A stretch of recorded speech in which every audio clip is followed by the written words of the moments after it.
In the Philippines, drug dealers and addicts face death squads made up of both police and civilians as part of a brutal crackdown on drugs in the country. Tonight, a revealing edition of National Geographic's Explorer takes a look at the violent drug war launched by President Rodrigo Duterte. Here's a preview. So what do we know about what happened? What we know are hearsays from the neighborhood. It's one of those vigilante killings. Fewer than half of the 6,000 deaths from this drug war are caused by police. The majority of victims are murdered by vigilantes, some of whom are empowered mercenaries paid by the cops. Other vigilantes are believed to be civilians, gangs, or drug lords looking to get rid of rivals or settle an old score with a neighbor. It's widely rumored that these killers could also be the police themselves, acting as a secret death squad, something Duterte denies. Feel free to call us, the police, or do it yourself if you have the gun. You have my support. You can kill him, and I'll give you a medal. The government has argued that these speeches should not be taken literally, and it may well be the case. On the other hand, the scale of the killings will tend to indicate that some people may be taking those speech literally. Na-verify nila na 4 yung patay dun sa taas sa second floor. Nakilala nila sa mga alias lang, si alias Onay, alias Olan, at si alias Lee. Yung mga balin, wala. At yung na to ay known as the drug deal. People feel like they can operate with impunity, right? Exactly. As long as it's under the drug war, as long as we get rid of drugs, the end justifies the means.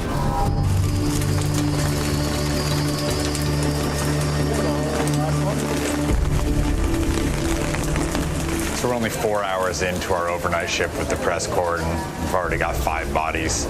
Actually, a lot of the members of the local press are leaving. They know that inevitably there will be more on just another Monday night, a couple weeks before Christmas here in Manila.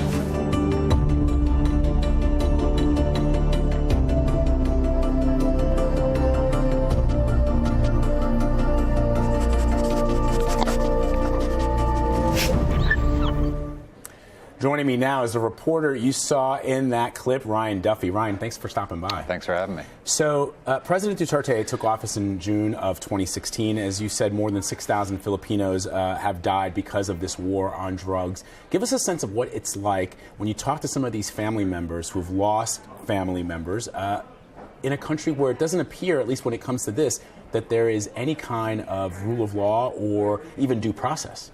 Yeah, I mean, that's the crazy thing, right, is that this is happening, as we say in the piece, with impunity. The first 6 months have seen over 6,000 bodies. There's been a bit of outcry since, but by and large, this is a campaign that, yes, it's targeting drug dealers, drug users, but really it's targeting the lowest socioeconomic class in the Philippines. So the people you're talking about, the victims and the family members of the victims, really don't have a platform. They don't have a voice to fight back against this, and that's one of the reasons it's kind of carried on as it has. And have we seen, or have you seen, any indication that it's working as far as the flow of drugs into the country or the number of people using them or the exportation of narcotics? No, I mean, it's difficult to quantify, right? And when you build a big enough tent, as Duterte has, he has said, essentially, he set up this construct where drugs are the root of all evil. So it's the drug dealers and drug users who are also robbing people, who are also raping people, who are also murdering people. So he's essentially created this boogeyman where he's allowed to kind of eradicate this problem that he sees as super pervasive. But in reality, the drug problem in the Philippines wasn't out of whack with surrounding areas and relatively within the norm. So it's tough to say whether it's working or not, but what you can say quantifiably is that the murder rate in the Philippines over the course of the first 6 months has gone up over 60%. Wow. And for those, there was a proclamation made that if you are a drug user or if you are a drug dealer, you can surrender to the police. Are people, I would think that would be in a country where there's extrajudicial killings, which is what it appears to be happening in the Philippines, that you'd be too afraid to do that. Well, that's the interesting thing is you're too afraid to do it, but you're too afraid to not. It's a little bit of a rock and a hard place. So what's happening, and this is a lot of what we deal with in the piece that is airing tonight, is over 1 million people have come forward and said, look, I need help. I need some sort of program or some sort of assistance from the government isn't actually equipped to provide that. They are equipped to kill. They are equipped to instill fear. They are not equipped to put people in rehabs, which are all overflowing. They're not equipped to put people in hospitals, which are all overflowing. The jails are this has been well documented, overflowing. So the country's resources are taxed, and you have this over 1 million people at this point who have come forward, and they kind of don't have anything to do with them, which I think really lays the government's actual intentions bare. This is not a treatment program. This is an eradication program at any means necessary. Is President Duterte popular? I mean, you talk about how this is disproportionately affecting those on the lower rungs of society. I wonder what those who are on the higher rungs, or those the upper middle class, the upper class people of the Philippines are taking to this. Is he a popular president? He is. He actually has an approval rating that hovers around 80%. Wow. And look, he campaigned on this promise. So everything that's happening, I think some of the tactics are a bit more brutal than people expected. But they're not surprising. This is also what he did as mayor of Davao City. He had the Davao Death Squad. So this was kind of his MO when he took office, and kind of did exactly what he told people he was going to do. So he is popular, and because he has created this construct where drug dealers are the evilest dredge of society who are responsible for all societal ills, people are actually seeing it as, justified in some weird way. All right. You report that some people who surrender go to a mandatory class, specifically a Zumba exercise class. We have a clip of that. Let's play it, and then we'll get your response on the other side.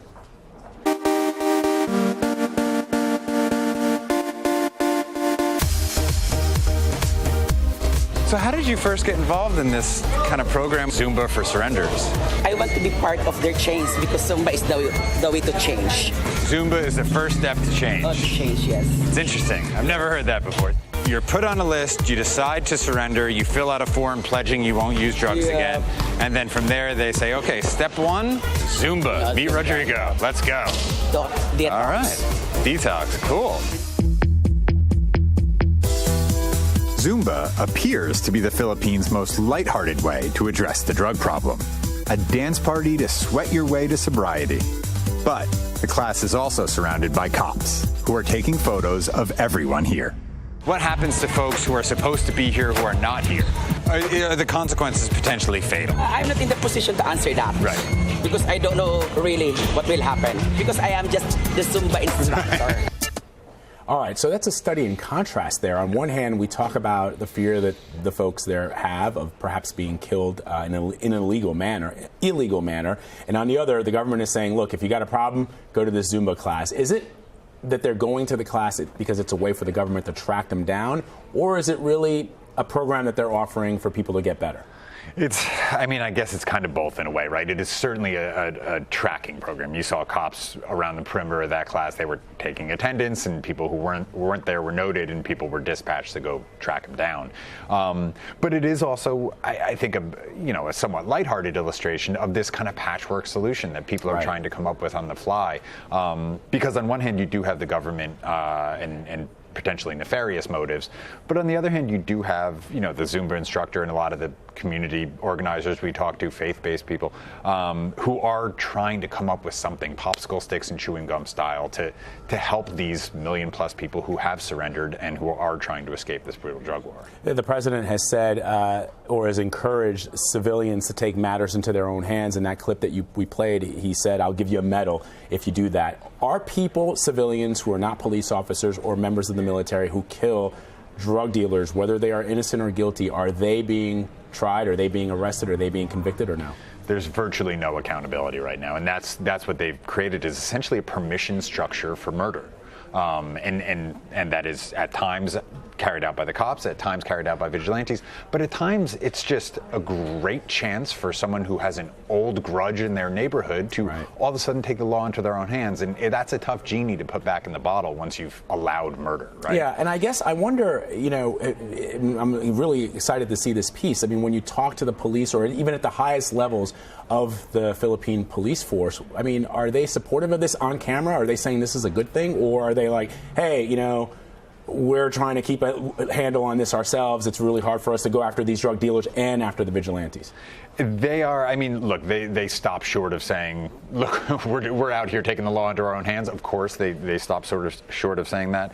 But they are very clear about the tactics they feel are necessary in a war like this. And they are very clear about the orders that have come from the top down. And that's really what you get when you have Duterte saying what he says in the press. And a lot of his aides will say, oh, you can't take him literally. I've heard that before with other presidents where people say, you can't take what he says literally, but if you're the man at the top, that's a lot of blanket cover. That's exactly right. And the parallels that you allude to between some of what's happening here and what's going on in the Philippines are kind of impossible to ignore. This president who rode a populist wave of support into office, brash talking, going to be hard, going to restore law and order, doesn't talk to us like a politician. That's what a lot of people say about Duterte. And as an American who was there in December, it's impossible not to, see some of the parallels.